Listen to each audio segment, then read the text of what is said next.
নমস্কার বন্ধুরা, কেমন আছেন সবাই? Welcome to Kitty's Innocence. আজকে আমরা আবার চলে এসেছি নতুন একটি রেসিপি নিয়ে।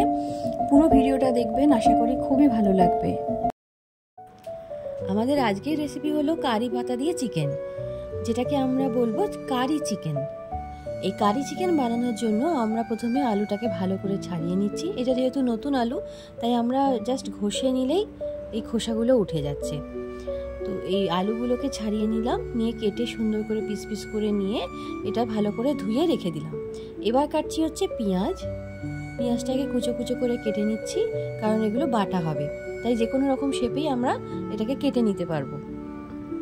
পেঁয়াজ কাটার সাথে সাথে আমরা চলে গেছি মাংস ম্যারিনেট করতে।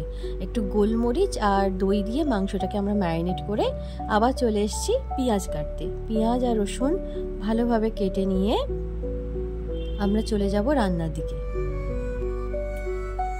কড়াইতে তেল গরম হয়ে গেলে আমরা আলুগুলোকে আগে ভেজে নেব। ভাজা আলুর স্বাদ নর্মাল আলু দিলে তার থেকে বেটার হয়। আপনারা নিশ্চয়ই এটা করে দেখেছেন। ভাজা আলু সবসময় মাংসে দেওয়া বেটার।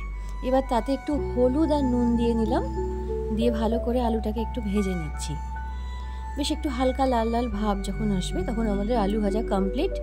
এবার আমরা আলুটাকে তুলে নেব।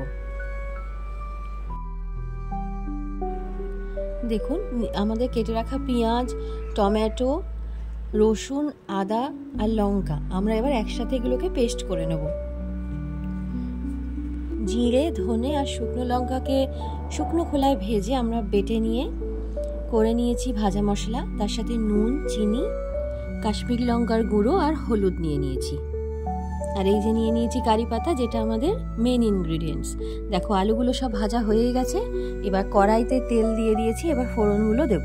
ফোড়নে আমরা দিচ্ছি তেজপাতা, শুকনো লঙ্কা, গোলমরিচ আর জিরে।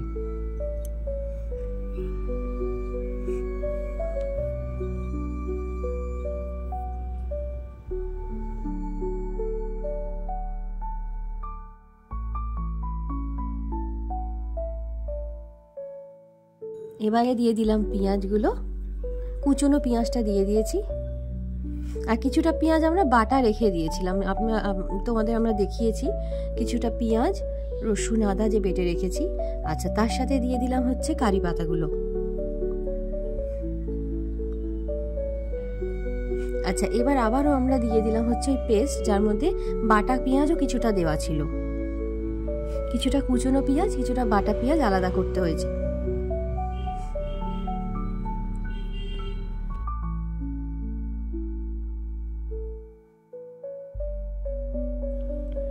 এবারে মশলাটা কিছুটা নাড়িয়ে চাড়িয়ে নিয়েই দিয়ে দিলাম কাশ্মীরি লঙ্কার গুঁড়ো, হলুদ, নুন আর চিনি পরিমাণ মতো। তোমরা তোমাদের মতো করে দিয়ে দেবে। আমরা আমাদের মতন মাংসর মাপ অনুযায়ী দিয়েছি। এবার গ্যাসের ফ্লেমটা একটু কমিয়ে নিয়েছি, নাহলে এটা ধরে ধরে যাচ্ছিল। এবার অ্যাড করে দিচ্ছি ভাজা মশলাটা, যেটা আমি আগেই তোমাদের দেখিয়েছি। এটা একটা রান্নায় অন্যরকম স্বাদ নিয়ে আসবে। ভালো করে কষানো হয়ে গেলে অ্যাড করে দেবে ম্যারিনেট করে রাখা চিকেনগুলো। চিকেনটাকে আমরা আজকে বেশি ম্যারিনেট করে রাখতে পারিনি আমার সময়ের অভাবের জন্য, কিন্তু যদি চিকেনটাকে অন্তত 1 থেকে 2 ঘন্টা ম্যারিনেট করে রাখো সব থেকে বেটার। আমি রেখেছিলাম মাত্র আধ ঘন্টা।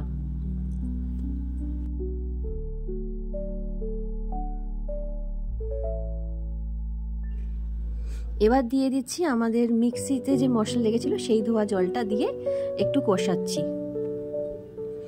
ভালো করে কষানোটাই হচ্ছে মাংসর আলাদা স্বাদ নিয়ে আসবে। যত মাংসকে কষাবে তত ভালো স্বাদ আসবে, তাই কষানোটা কিন্তু খুব ধৈর্য ধরে ভালোভাবে করতে হয়। এবার দিয়ে দিলাম ভেজে রাখা আলুগুলো, ভালো করে মিশিয়ে দিচ্ছি।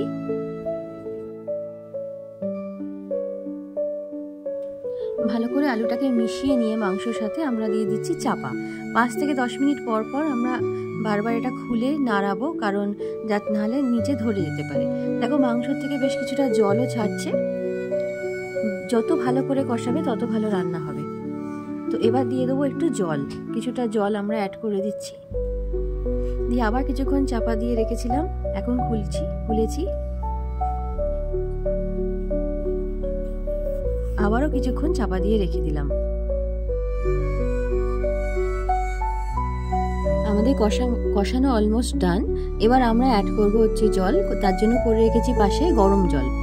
গরম জল মেশালে রান্নাটা আরও ভালো হয়, তাই জন্য আমি একটু গরম জলই অ্যাড করে দিলাম।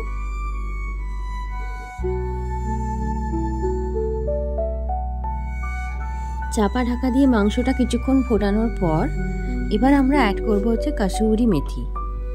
কাসুরি মেথি রান্নায় যদি কখনো অ্যাড করে থাকো তোমরা জানো, কাসুরি মেথির স্বাদ খুব সুন্দর, গন্ধ আনে খুব সুন্দর। এবার অ্যাড করে দিচ্ছি কাসুরি মেথি। আমাদের রান্না অলমোস্ট ডান। এবার আমরা দেবো হচ্ছে কেটে রাখা ধনেপাতাগুলো। থ্যাংক ইউ বন্ধুরা, আমাদের এতক্ষণ পাশে থাকার জন্য, পুরো ভিডিওটা দেখার জন্য।